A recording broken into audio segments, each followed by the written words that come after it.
Toutes et à tous, nouvelle émission Entrevue, il est 12h02. Je salue mon invité Edwige Diaz, bonjour. Bonjour. Vous êtes conseillère régionale en Gironde, pour la Gironde. Tout à fait. Mais vous êtes une conseillère régionale, Front National. C'est ça. Vous étiez venu déjà au micro de RVI pendant les élections législatives, mais là, c'était dans nos studios de Coutras. Vous aviez participé à un débat que nous avions organisé. Bon, malheureusement, vous n'avez pas été élu. Une tristesse pour vous. Comment vous avez perçu cette non-élection ? Non, pas de tristesse, une petite pointe de déception évidemment, parce que nous avions réussi à mobiliser une équipe forte et solide de ses convictions. Donc évidemment, nous aurions aimé qu'elle se solde par une victoire. Mais moi, comme je dis souvent, on ne perd que les combats qu'on ne mène pas. Je pense que nous avions mené ce combat dignement, une campagne électorale propre qui nous a quand même porté au score honorable de 43%. D'accord, mais il disait quand même dans les couloirs que vous aviez de grandes chances, c'est ce que j'ai entendu, moi. Ben on l'espérait tous, et puis c'est le message qu'on transmettait, puisqu'on ne transmet que la foi que l'on a. 43%, c'est un beau score. Ah ben oui, je crois que c'est le meilleur score de toute la façade atlantique. Donc vous voyez. Alors vous avez des responsabilités au sein du Front National, vous êtes délégué départemental. Ça consiste en quoi ? Eh bien c'est un travail très enrichissant, très intéressant, puisque j'ai pour rôle de travailler à l'implantation du Front National dans tout le département de la Gironde, c'est-à-dire les 540 communes, les 12 circonscriptions, de manière à faire émerger nos idées, à répondre aux problématiques locales et à montrer aux gens que le Front National est implanté localement, que nous sommes à leur écoute, aussi bien dans toutes les assemblées dans lesquelles nous siégeons, c'est-à-dire les communes, les camps et la région. Bon, si je peux me permettre, vous avez 30 ans, vous êtes venu à la politique comment Écoutez, c'est tout à fait par hasard. Pour la petite histoire personnelle, j'étais très impliquée dans ma commune de Salles à l'époque, donc en Sud-Gironde, et puis j'avais participé à une élection de Miss que j'avais gagnée, celle-là, une élection que j'avais gagnée. Bravo. Et puis les membres du comité des fêtes faisaient un petit peu de politique. Voilà, à Salles, c'est une liste. Enfin voilà. Un comité des fêtes qui fait de la politique. Oui, voilà, où il y avait des membres du comité des fêtes qui avaient pour ambition de monter une liste, et c'est comme ça qu'ils m'ont proposé. Je me suis retrouvée en bas de liste, une élection qui avait été municipale donc. Oui, une élection municipale, et donc je me suis retrouvée conseillère municipale d'opposition à 19 ans. J'ai pas pu aller malheureusement jusqu'au bout de mon mandat, puisque à l'époque je faisais un master d'espagnol et j'ai fait une partie de mon cursus scolaire en Colombie, et comme je ne suis pas une adepte de la politique de la chaise vide, j'ai préféré abandonner mon mandat. Mais quand même... c'est surtout que ça m'a mordu, quoi, parce que moi en 2007 j'avais voté pour Nicolas Sarkozy, j'avais été membre de l'UMP par ailleurs, et puis je m'étais dit je voyais le pays qui tombait en déliquescence, j'avais beaucoup cru au discours du Karcher, et donc je m'étais dit là voilà, malheureusement j'ai été déçue comme beaucoup de Français. Donc je me suis dit il faut que je me réengage, que je fasse quelque chose. Et puis rapidement j'ai écouté les discours de tous bords, hein, j'avais pas d'a priori, j'ai lu tous les programmes. Entre la droite et la gauche. Non mais disons que j'avais tellement été déçue de l'UMP que je m'étais dit c'est pas possible, Edwige, faut peut-être, ça se trouve tu vas trouver une révélation, tu seras peut-être de gauche ou de Force ouvrière. Enfin, j'avais vraiment pas d'a priori, et en lisant le programme de Marine Le Pen que je n'avais jamais lu avant en 2012, ça a été la révélation. Je me suis dit c'est ça que j'ai envie de défendre, c'est mon truc, donc allez, je vote pour Marine. Et de fil en aiguille, je me suis intéressée à ce que faisait le Front National. Je me suis rendu compte que c'était pas un parti fasciste, nazi, qu'on mangeait pas des enfants la nuit, qu'on voulait pas un repli sur soi, etc. Et non, mais je le dis en rigolant, mais c'est vrai, parce qu'il y a des gens qui le pensent, hein. Et moi, à l'école, à la fac, on m'avait dit qu'il fallait surtout pas voter extrême droite, et aujourd'hui, voilà, je suis dans un parti qui n'est pas d'extrême droite. Mais justement, à ce sujet-là, on a un peu de différence d'âge, tous les deux. Mais je me souviens quand même, il y a 30 ans environ, le Front National était banni des plateaux de télévision. C'est-à-dire que quand un élu Front National ou un représentant du parti venait sur un plateau de télévision, moi j'ai assisté à des départs en direct comme ça, parce que il était hors de question d'être à côté d'un responsable Front National. On se souvient aussi d'un débat avec Bernard Tapie, ou d'un autre aussi avec des gants de boxe sur la table. Enfin bon, bref. Et maintenant, j'ai l'impression que c'est un peu l'inverse. C'est-à-dire que je dis pas qu'on se bat pour venir débattre à côté du Front National, mais il me semble que la tendance est inversée. Moi, j'ai une question à vous poser. Qui, à l'époque, ne voulait pas débattre avec le Front National? Tout le monde. Est-ce que c'est ceux qui pensent être les défenseurs de la démocratie? Mais bien sûr, mais bien évidemment. Non, mais c'est d'une logique. Donc voilà, moi je pense que ces gens qui nous parlent de démocratie à longueur de journée feraient mieux de se l'appliquer à eux-mêmes. Aujourd'hui, évidemment que les gens veulent débattre avec nous, c'est normal. Enfin, on est quand même le premier parti d'opposition. On est arrivé au deuxième tour de l'élection présidentielle avec 11 millions de voix. On peut pas faire sans le Front National aujourd'hui. Mais ô combien je suis d'accord avec vous, parce que franchement, même si on n'a pas les mêmes idées, les mêmes opinions politiques, pourquoi nous pourrions pas échanger? Enfin, mais nous, on est ouvert aux échanges. Hein. Vous savez, au Conseil régional, on n'est pas dans l'opposition stérile, hein, bien au-delà. On est force de proposition. On dit ce qu'on a à dire parce que nous, on n'est pas noyauté ou enquisté. On est droit dans nos bottes et on défend nos convictions. Alors, avant les législatives, il y a eu les présidentielles. Il y a eu ce fameux débat entre Macron et Marine Le Pen. Pour moi, il me semble que ce débat n'a pas été tout à fait à la hauteur des gens qui auraient voté et qui ont voté Front National. Marine Le Pen a reconnu après, par la suite, que elle était peut-être pas au mieux de sa forme, qu'elle a fait quand même passer certains messages, mais une fois de plus, c'est pas passé. Oui, Marine a eu la grandeur qu'on peut pas assez souvent reconnaître aux hommes et aux femmes politiques. Elle a eu la grandeur de reconnaître qu'elle avait raté un rendez-vous avec les Français. Et c'est pas le premier. C'est surtout celui-là qu'on retient, mais moi je vais vous dire, j'ai regardé le débat et surtout j'ai observé le glissement sémantique qu'il y a eu entre la fin du débat et le lendemain matin. C'est-à-dire au début on nous a dit oulala, ça a été un débat costaud. Ensuite on nous a dit ils se sont tapés dessus. Puis elle a tapé sur Macron, elle a pas de programme et puis le lendemain matin l'élection présidentielle était faite, elle avait déjà perdu.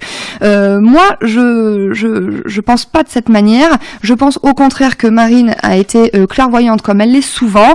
Et de toute façon, tout ce qu'elle avait dit, ça s'est produit. Enfin, l'augmentation de la CSG, l'invasion de migrants. Depuis ce débat, c'est 450 000 migrants qui ont franchi les frontières européennes. Les agriculteurs continuent toujours aussi souvent à se suicider, malheureusement. On a 2 jeunes filles qui ont été égorgées à Marseille. Les fleurons de l'économie française, comme Alstom, ont été vendus. Donc non, tout ça, elle l'avait dit. Et je pense que ça reviendra. Quand là, les gens sont encore un petit peu dans l'euphorie post-présidentielle, bien que Macron ait dégringolé dans les sondages au point qu'il est même plus bas que Hollande à la même époque, mais je pense que au fur et à mesure, les gens se rendront compte qu'on avait raison. Mais voilà, il faut qu'on puisse rebondir. Le Front National est dans une période de refondation. Moi, je suis très confiante dans l'avenir et les choses se feront naturellement. Alors, une période de refondation, mais quand même, moi, je pense que les gens sont un petit peu perdus. Et en début d'année, vous pensez que au Front National, on se disait qu'au mois d'octobre, novembre, on serait dans une période de refondation? En tout cas, c'est une bonne chose, non? Peut-être. On a compris le message que nous ont adressé les Français. Donc, il faut qu'on travaille sur nous-mêmes. Nous devons présenter des. Alors, qu'est-ce qui s'est passé que vous soyez dans une période de refondation? Mais c'est une bonne chose. Enfin, moi, j'appellerais plutôt ça une crise de croissance, quoi. C'est bien. On va pas rester sur nos acquis. Le Front National a 45 ans. Les statuts du Front National sont les mêmes depuis 45 ans. Bon, c'est bien aussi qu'on se modernise. Le départ de Philippot y est pour quelque chose?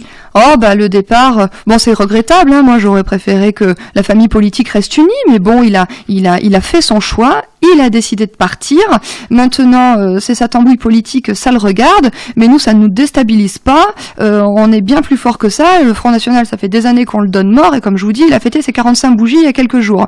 Donc, non, voilà, on le donnait pas mort il y a quelques mois de ça. On le donnait presque gagnant de la présidentielle. On est quand même arrivé deuxième. Oui. Oui, pourquoi le Front National serait le Polydor de la politique? Non, mais on l'avait donné mort déjà à l'époque de Maigret. Et puis vous voyez, on a cessé de grandir. Notre implantation locale est au mieux de sa forme. Donc moi, vous ne pensez pas que les Français sont déçus parce que il y avait une grande attente. Mais les Français sont déçus de la politique en général. On voit bien, le Parti socialiste s'est effondré, les Républicains sont en train d'exploser. Macron peine à réunir sa majorité puisque il a des constructifs, des pas constructifs. Forcément, avec 300 députés, dont la plupart sont des novices, ça va être compliqué pour lui de gérer ça. Et c'est d'ailleurs pour ça qu'il compense avec un esprit jupitérien où on ne voit que lui. D'ailleurs, il y a très peu de paroles, très peu de porte-parole en marche. Alors nous allons revenir un petit peu sur le plan local. C'est Madame Amrer qui a été élue députée. Comment ça se passe entre vous? Moi, je lui avais souhaité bonne chance dans l'exercice de son mandat. Comme je disais tout à l'heure, pas d'amertume. Donc moi, les habitants de la 11e circonscription l'ont choisi. Maintenant, c'est à elle de montrer qu'elle était à la hauteur. Et malheureusement, juste avant de venir chez vous, je suis partie sur le site internet nosdéputés.fr et malheureusement, j'ai constaté qu'elle est plutôt transparente, je dirais, dans cet hémicycle, puisqu'elle a fait 0 amendement, 0 proposition, 0 question, 0 intervention dans l'hémicycle, 0 en commission. Bref, c'est un 0 pointé pour Madame Amrer. Et moi, je suis particulièrement déçue puisqu'elle nous avait promis qu'elle ne serait pas une députée Godillot. Bon. Un point, pas un point partout. Non, mais c'est objectif, je suis désolée. Enfin, voilà, les auditeurs pourront aller vérifier d'eux-mêmes. Voilà, elle fait partie des 150 députés les moins actifs. Et c'est pas moi qui le dis, hein. Bon, mais elle se prépare peut-être aussi. Oui, mais en attendant Ah non, mais tout à fait. Je veux pas défendre quiconque. Hein, en attendant, le temps passe. Il y a le chômage. Il y a des dossiers urgents. Il y a le chômage dans le Blayais. On a recensé récemment plus de 6 000 chômeurs dans le Blayais. On a toujours les problèmes d'infrastructure, de transport. Et Madame Amrer, ce qu'elle a signé récemment, c'est une note pour soutenir l'écriture inclusive. Bon, écoutez, je pense qu'il y a des sujets plus urgents que l'écriture inclusive. Bon, très bien. Alors, vous êtes conseiller régional, vaste maison, puisque la région s'est agrandie. Le président, c'est Alain Rousset, qui ne viendra sûrement jamais à RVI, parce que c'est perdu dans la campagne. Et alors là, votre activité au sein de cette instance vous occupe beaucoup? Oui, puisque moi je suis une élue de terrain, donc j'essaye de coller à la réalité, de faire le travail que les néo-aquitains m'ont confié avec dignité et honneur. Donc c'est un travail passionnant. Nous sommes 27. J'allais vous demander. Oui, voilà. J'allais vous le demander. Donc nous sommes un groupe de 27 élus Front National au Conseil régional de Nouvelle-Aquitaine. Notre président de groupe est Jacques Colombier. Moi j'en suis la vice-présidente. Nous siégeons dans une assemblée pléthorique de 183 élus. Et autant dire que cette fusion des régions ne rime à rien, puisqu'on nous avait promis des sources d'économie, on les attend toujours. Et surtout, là, on éloigne le citoyen du centre des décisions. Vous faites un micro-trottoir, vous demandez, dans la rue, quelles sont les prérogatives du Conseil régional. Pas beaucoup de monde, malheureusement, sera habilité à vous répondre. Et là, donc la Nouvelle-Aquitaine, c'est 12 départements. Clairement, on n'y comprend plus rien, quoi. Les citoyens sont complètement perdus. Les citoyens et vous en tant qu'élus? Non, parce que moi je suis évidemment, je suis dans la machine, quoi. Mais moi je constate un véritable désamour des gens pour la politique. C'est ce qu'on disait un petit peu tout à l'heure, mais c'est aussi dû à ce fait qu'on détricote la nation. Aujourd'hui, on a l'Europe qui est un mastodonte technocratique, on a les communautés de communes qui ne riment plus à rien, qui soit dit en passant tuent la ruralité, et on a ces maxi-régions où personne n'y comprend plus rien. Elle absorbe les compétences du département, donc le département il va peut-être mourir demain. Enfin, nous au Front National on a une position claire, on est pour la défense du triptyque commune, département, État. Oui, vous ne voulez pas que ça change. Là c'est en train de changer, justement. Oui, voilà, oui. C'est en train de changer.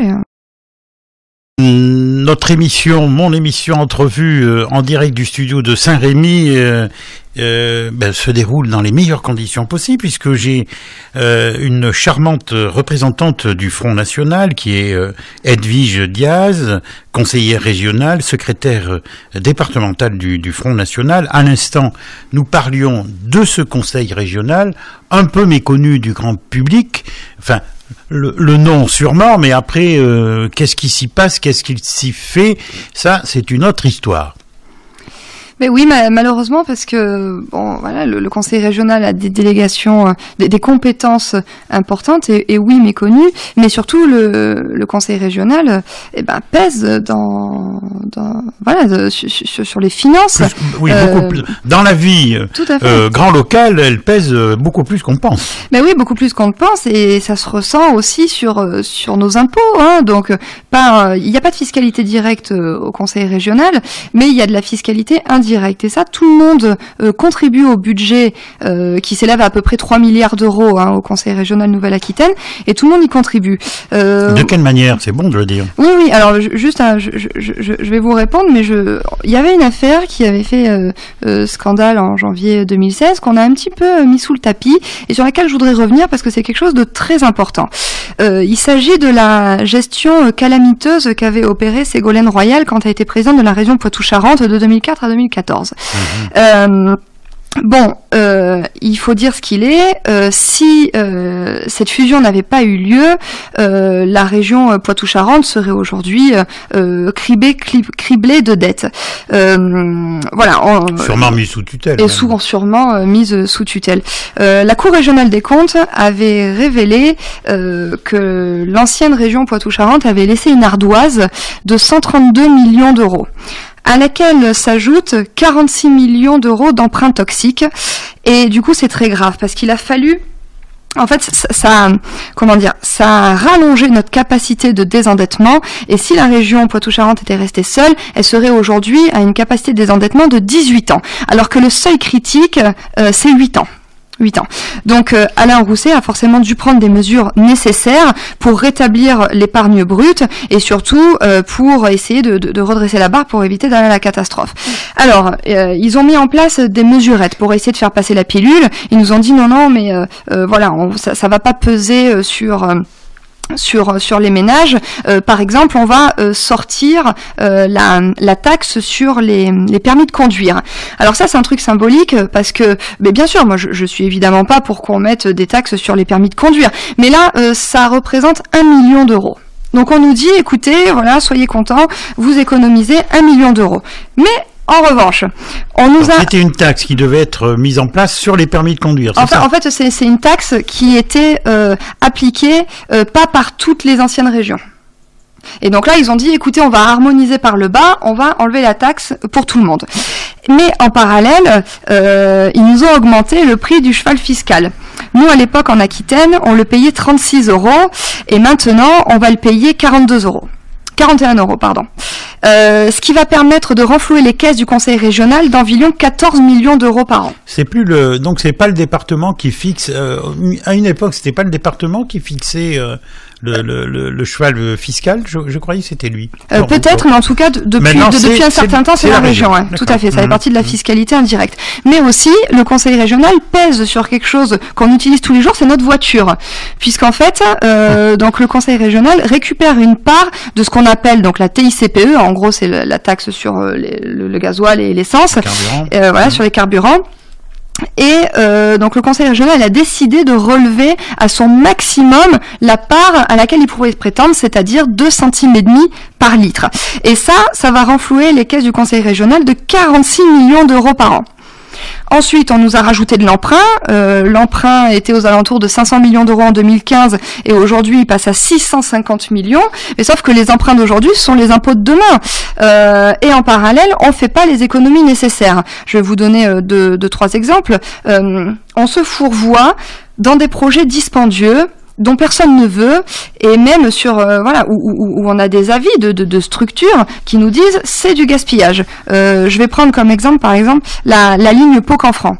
La ligne Pau-Canfranc, donc c'est pour réhabiliter quelques kilomètres de lignes ferroviaires, un train qui est totalement sous-utilisé, puisqu'il y avait un reportage qui est passé sur une émission il y a quelques temps, où on comptabilisait des fois des trajets à 3, 4, 5, 6 passagers. Donc c'est sûr, quand il y a les inaugurations, il y a du monde. Mais sinon, au quotidien, il y a beaucoup moins de monde. Et ça, c'est un projet qui va quand même coûter la bagatelle de 500 millions d'euros. 500 millions d'euros. Dites-moi, quelle est cette ligne ? C'est la ligne Pau-Canfranc. Voilà, et ça comprenait aussi la partie Oloron-Bedouce. Enfin, voilà, c'est évidemment qu'il faut désenclaver ces territoires, mais je pense qu'on peut trouver des solutions plus pertinentes et moins onéreuses. Voilà. Il y a quelques autres aussi exemples que je pourrais vous donner. Par exemple, François Hollande, pour faire baisser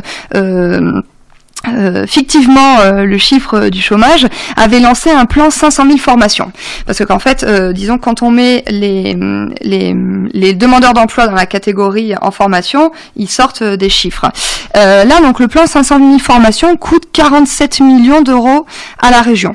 Après, il y a d'autres sujets qui coûtent de l'argent, la politique de la ville, les relations internationales, et surtout, il y a un budget culture qui est assez important.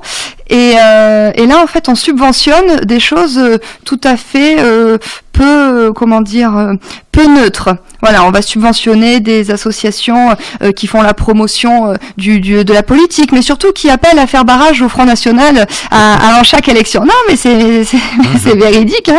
Je vais pas la citer, mais elle se reconnaîtra si jamais il y a des membres qui nous écoutent. Donc, on finance des associations politisées, on finance des associations pro-immigrationnistes, on finance des associations qui font l'apologie de la théorie du genre. Moi, je suis désolée, le Conseil régional, il est pas là pour ça. Il doit s'affranchir et surtout, on doit financer des associations, financer la culture, oui, mais concentrons-nous plutôt sur le patrimoine, par exemple. Et je termine là-dessus parce que ça, c'est absolument scandaleux. Le conseil régional subventionne les syndicats, donc là c'est un double jeu assez hypocrite, que ce soit de la part des syndicats ou de la part de nos responsables politiques. Et pour le budget de cette année, les syndicats toucheront la bagatelle somme de 500 000 euros. Donc vous voyez, des économies on peut en faire. Oui, l'ensemble des syndicats, subvention 500 000 euros par la région. Donc des économies on peut en faire. Et moi, je pense que c'est notre rôle. Vous n'êtes pas non plus pour la suppression des syndicats en France, quand même. Ah, mais je pense qu'il faut les revoir, parce que là aujourd'hui, on peut pas avoir des syndicats qui appellent à descendre dans la rue, soutenus par Monsieur Mélenchon et toutes les partis d'extrême gauche, et qui en même temps appellent à faire barrage au Front National, alors qu'ils savaient pertinemment ce que la politique de Macron nous réservait. Donc voilà, il faut de la transparence et de la cohérence dans le discours des syndicats. Bien, mais dites donc, les chiffres sont assez impressionnants, ces chiffres que vous venez de nous donner. Donc c'est un combat de chaque instant à la région quand on est membre du Front National et qu'on est dans l'opposition. Mais à côté de ça, c'est un combat passionnant parce que si ma mémoire est bonne, nous avions recueilli 507 000 suffrages à l'occasion de ces élections. Donc je vais vous dire que rien que ça, ça nous donne la force de continuer, même si notre combat est peu connu. Et d'ailleurs, c'est pour ça que j'invite tous les auditeurs à suivre nos pages réseaux sociaux, parce que là au moins on a de la liberté de parole. Donc on essaye de les mettre à jour le plus souvent possible pour que les gens sachent ce qui se passe au conseil régional, parce que voilà, malheureusement c'est pas les médias nationaux ou semi-locaux qui vont vous me tendez une perche justement. Vos rapports avec les médias n'ont jamais été au beau fixe. Ça s'est amélioré au fil du temps. Mais bon, vous êtes invité maintenant le Front National est invité dans de grandes émissions, autant radio que télévision. Mais on sent quand même encore une certaine réticence à parler de vous. Vous êtes souvent montré du doigt. Bah oui, c'est sûr qu'aujourd'hui, alors pas tous, je mets pas tout le monde dans le même panier. Je vous dis pas ça parce que je suis ici. Mais c'est vrai que on a une partie des médias qui sont encore trop politisés, trop quelque part sous la coupe des institutions. Moi j'en veux pour preuve le prêt que le Conseil régional avait un prêt de 900 000 € que le Conseil régional avait attribué à Sud-Ouest en pleine campagne électorale. Là au Conseil régional on a voté une délibération comme quoi nous on l'a pas voté, mais comme quoi le Conseil régional devait financer TV7 par exemple. Donc voilà, j'ai rien contre TV7, mais après comment voulez-vous avoir de l'indépendance médiatique et journalistique quand vous savez que vous devez votre existence et donc quelque part la préservation de vos emplois grâce à l'argent public, et l'argent public, voilà, c'est pas l'argent public qui décide lui tout seul là où il va, ce sont les orientations politiques des dirigeants politiques actuels. Donc oui, c'est vrai que les relations, bon voilà, moi je suis honnête, pendant ma campagne des législatives, j'ai eu très peu j'en ai eu un petit peu bien sûr, des petites peaux de banane ou des petits pics, mais ça restait quand même à la marge par rapport à ce qu'on avait connu. Mais après c'est quand même normal que les journalistes sont là pour faire leur boulot, et ils ont quand même la charte de Munich, donc il faut quand même se baser là-dessus. Et puis et aussi aujourd'hui, un électeur pour 3 vote pour Marine. Si les médias ne font pas passer le Front National, ils vont perdre des lecteurs. Donc c'est pas leur intérêt non plus. Alors, en ce moment, même c'est déjà fait, c'est arrivé dans les boîtes aux lettres, la taxe foncière, la taxe d'habitation. Donc dans toutes les bouches, ce sont les impôts locaux qui reviennent. Il y a parfois des surprises très désagréable pour certains, pas pour tous, c'est vrai. Bon, à la région, vous y êtes pour rien là dans ces. Non, mais il faut le rappeler. Tout à fait, oui, non, c'est pas le conseil régional, mais c'est le conseil départemental. Et là, c'est quelque chose d'assez éloquent, puisque pareil, on peut faire des économies partout. La solution des exécutifs, parce que le conseil départemental est donc présidé par une majorité socialiste, eux aussi, ils ont fait le choix d'augmenter les impôts. Je me souviens plus exactement du taux, mais je sais qu'on est quasiment au maximum du taux autorisé par la loi. Donc là, une fois de plus, les socialistes décident d'augmenter les impôts et ne décident pas de faire des économies. Je vais vous donner un exemple simple. Le RSA, en Gironde, coûte environ 17 millions d'euros par mois. Nous, pendant la campagne des élections départementales, on avait proposé de mettre en place un système de contrôle, parce que indéniablement, il y a des abus, et je dis absolument pas qu'il faut supprimer le RSA. Au contraire, c'est un formidable moyen de réinsertion pour les personnes éloignées de l'emploi, mais il faut quand même le contrôler. Et on nous a répondu que nous étions, d'abominables fascistes pour la délation, etc., etc. Ben non, parce que si on avait réalisé des économies, ça et là, comme par exemple sur les budgets de la culture, parce qu'il y a le département aussi finance des projets culturels tout à fait douteux, on va dire.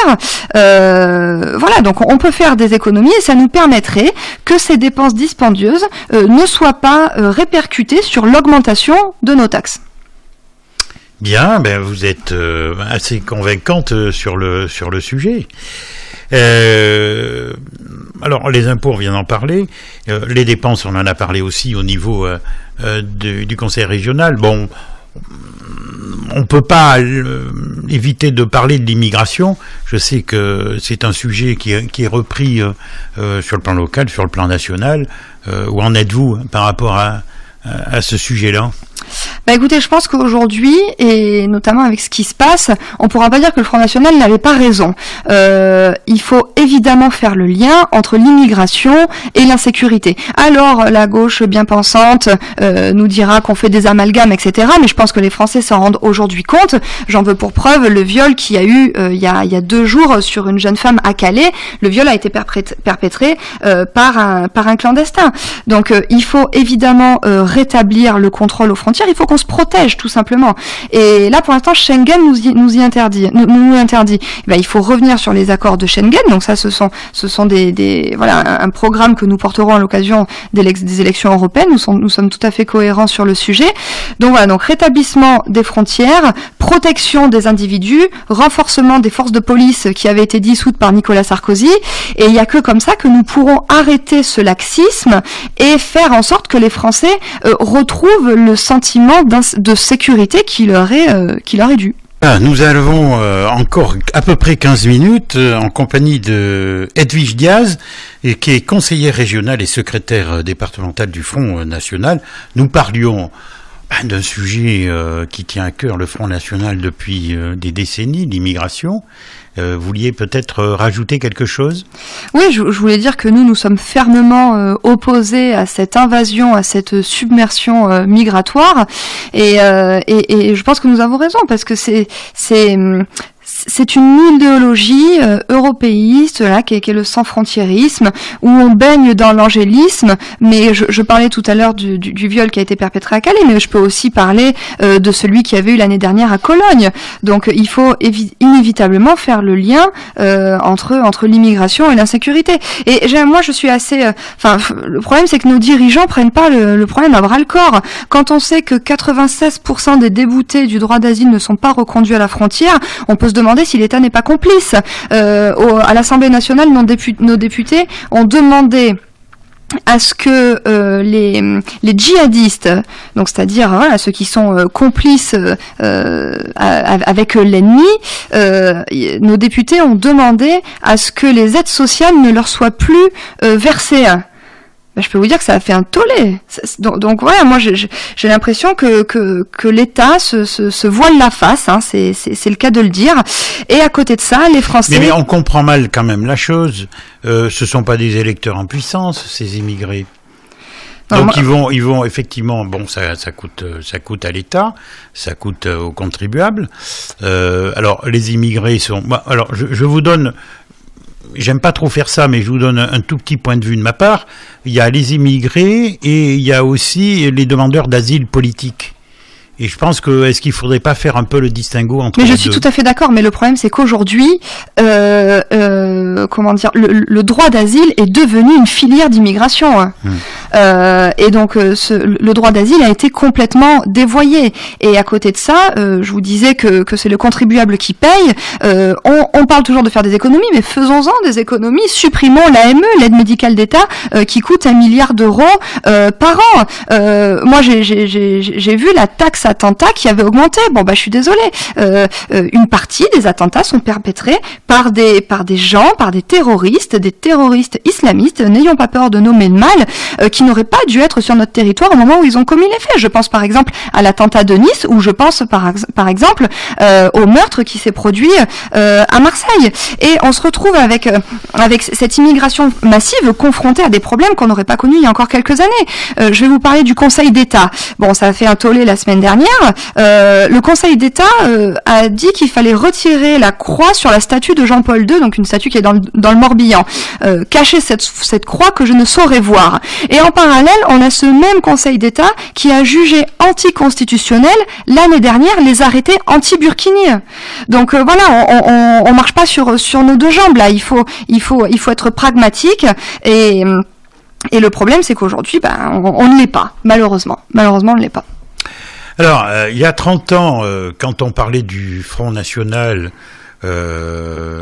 c'était le fascisme. Aujourd'hui, c'est le populisme. Parce que voilà, c'est comme ça.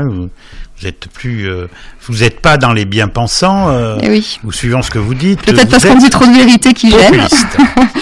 Oui, écoutez, moi, j'ai pas honte d'être populiste. Écoutez, dans populiste, il y a peuple. Moi, ça me dérange pas d'être élu au nom du peuple. Et d'ailleurs, c'était le slogan de la campagne de Marine, et je trouve très beau ce slogan. Non, mais ça, clairement, c'est une manœuvre inventée par la gauche pour diviser diviser pour mieux régner, c'est un petit peu ça. Et c'est pour ça aujourd'hui, d'ailleurs, qu'il y a des républicains qui veulent pas travailler avec nous, alors que localement, je parle pas des états-majors, hein, je parle des élus locaux ou des maires de petites communes sans étiquette. On pourrait travailler en local avec des maires de tendance plutôt droite, plutôt souverainiste, mais forcément ça ferait pas les affaires de la gauche, hein, parce qu'on sait très bien que quand il y a une triangulaire avec droite, Front National et gauche, eh ben c'est souvent la gauche qui gagne, malheureusement, alors qu'elle n'est pas majoritaire dans le pays. Où en est Marion Maréchal Le Pen? On disait qu'elle pourrait peut-être rejoindre les Républicains. Oula. Alors non, je sais pas. Hein, j'ai entendu ça. Bon, moi je souhaite évidemment qu'elle revienne dans le combat politique parce qu'elle le menait à merveille. De là à ce qu'elle rejoigne les Républicains, écoutez, ça va m'être compliqué. Elle a défendu le souverainisme toute sa vie. Je vois pas pourquoi elle irait défendre, qu'elle irait s'allier aujourd'hui avec je la connais pas particulièrement, hein. des gens qui défendent l'européisme et le mondialisme décomplexé. Bon, mais elle manque au Front National? Ben, écoutez, on respecte son choix, hein, comme on dit, comment s'occuper de la patrie si on n'est pas capable de s'occuper de sa petite patrie, hein. Donc, oui, évidemment, elle nous manque, mais c'est son choix, on le respecte. Enfin, quoi de plus louable que pour une jeune femme de vouloir s'occuper de sa famille et de sa fille, notamment. On pense que c'est une personne qui est battante. Oui. Vous pourriez être proche d'elle, parce que vous donnez un peu cette image comme Marion Maréchal Le Pen, non? Ah mais clairement, Marion Maréchal Le Pen incarne quelque chose de fort, hein. Elle a une très bonne image auprès des citoyens, donc oui, bah écoutez, moi ça me flatte ce que vous me dites, mais je n'ai pas cette prétention-là. Je vais essayer de faire modestement mon travail en local et ça sera déjà bien. Alors bon, justement, comment ça se passe là sur le plan local? Vous sentez quand même que les gens s'ouvrent à vous, que les élus discutent un peu avec vous, même s'ils font pas partie de votre parti politique? Alors tout à fait. Et j'ai été confortée dans ce sentiment il y a 2 semaines quand Marine est passée sur l'émission politique. En fin d'émission, on a posé la question quel est le pourcentage d'adhérents du Front National que vous avez convaincus? Marine Le Pen a convaincu 90% des gens de nos rangs. Donc ça veut dire que nous avons un socle électoral qui est toujours présent. Ensuite, il y avait une autre question, c'était combien d'électeurs, quel est le pourcentage d'électeurs républicains que vous avez convaincus? Et je crois que la réponse était 46%.